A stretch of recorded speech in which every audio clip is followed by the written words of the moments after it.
This man 9,000 years ago had a beautiful conical head. In addition to the artificial deformation of the skull, all the men of his tribe had their upper right incisor removed.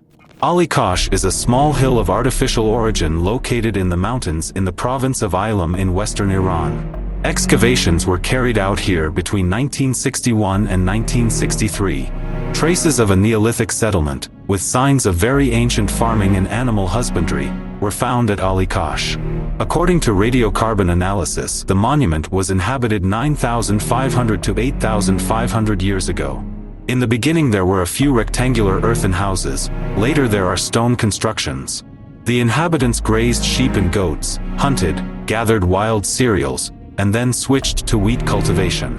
Grain was milled with stone handheld grain grinders.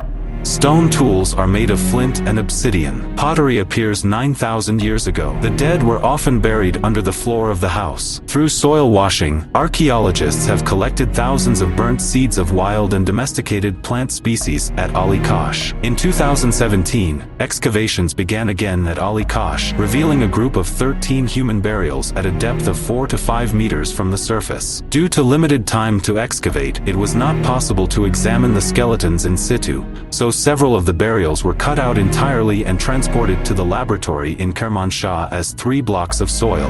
There the human bones and accompanying finds were extracted and examined. There were at least 11 burials in the 3 blocks, although many of them represented only skulls or lower jaws. The bones were damaged by wasps, but are generally relatively well preserved. Shell beads and flint implements were placed in the burials. The bones are covered with red ochre. The skeletons, whose limb bones were preserved, were in a strongly bent position, with the hands and knees pressed to the face and the feet and elbows close to the pelvis. The bodies were probably bound or wrapped in cloth for burial. 7 skulls are more or less preserved. Their striking feature is the presence of artificial deformation. The deformation was obtained by bandaging the head, resulting in its elongated shape. Another modification on the skulls is the in vivo removal of a tooth, the upper right first incisor in all adult males, 3 individuals, but not in children and adolescents. It is unknown whether women were subjected to this ritual, since there is only 1 female skull in the sample, and it belonged to an old woman who had lost most of her teeth. Perhaps tooth extraction was part of an initiation rite. Such a practice was common in the Neolithic of North Africa, occasionally occurring in the Natufian culture. Those buried at Ali Kosh lack caries,